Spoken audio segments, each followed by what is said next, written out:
No one noticed the janitor the day the billionaire's daughter finally broke because everyone was busy whispering and staring through glass walls as the most expensive private school in the city fell silent once again, all because of one small girl sitting on the floor with her knees pulled to her chest and her hands shaking.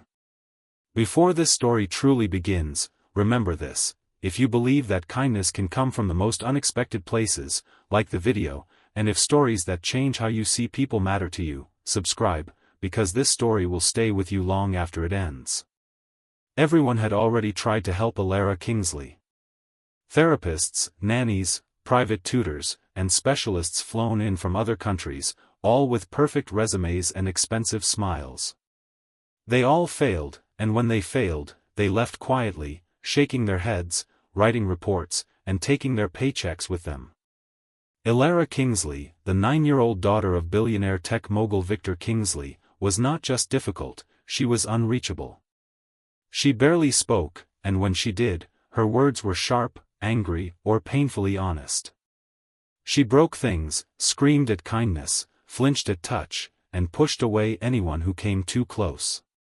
What no one seemed to understand was that Alara had learned a lesson most adults never do: everyone leaves.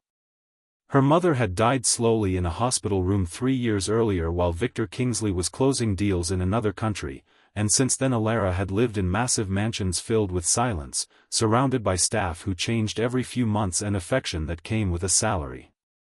Victor loved his daughter, but love expressed through money, distance, and control never feels like love to a child. The day the school finally decided Alara could not stay anymore, Victor agreed without argument, believing another solution could be bought. As security dragged Alara through the hallway kicking and screaming, she locked eyes with a man pushing a cleaning cart, a man with tired eyes and rough hands who froze not out of fear but recognition, because he had seen that look before. His name was Daniel Reed, a 40-year-old janitor and a single father who worked nights and cleaned buildings that would never belong to him. At home, he had a 7-year-old son who once screamed the same way Alara did until Daniel learned something no textbook ever taught him: children don't need fixing, they need understanding. As Alara fought the guards, Daniel knelt on the marble floor and spoke quietly, "You don't have to be quiet," and for the first time in years Alara stopped. That moment was dismissed by everyone as nothing, but Victor, desperate and out of options, allowed Daniel to spend time with his daughter, convinced it would fail like everything else. Daniel didn't try to change Alara, didn't lecture her, didn't ask her to behave. He cleaned floors while she sat nearby, talked when she wanted, stayed silent when she didn't, and never once left when she pushed him away. Days turned into weeks, and slowly Alara began to speak, not politely, not kindly, but honestly. She told Daniel about her anger, her loneliness, and how adults always promised to stay and never did. Daniel listened, because he knew what it meant to be abandoned by life and still show up every day. When Victor saw his daughter laugh for the first time since her mother's death, he felt something crack inside him. The billionaire who could control markets couldn't control the tears when he realized a janitor had given his daughter what money never could: safety. But the real test came when Alara had a violent breakdown one night, screaming that Daniel would leave too. Instead of walking away, Daniel sat on the floor with her until sunrise, reminding her that being poor never meant being temporary.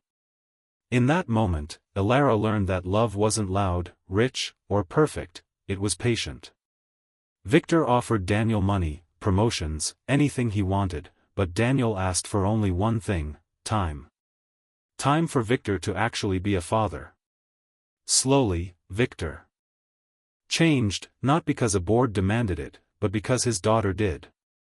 Alara returned to school, not as a perfect child, but as a healing one. And Daniel remained what he always was, a janitor with a single paycheck and a full heart, the man who did the impossible simply by staying. By the end, the world learned a truth it often forgets: the people who save us rarely look like heroes, and sometimes the greatest miracles come from those who clean the messes others walk past.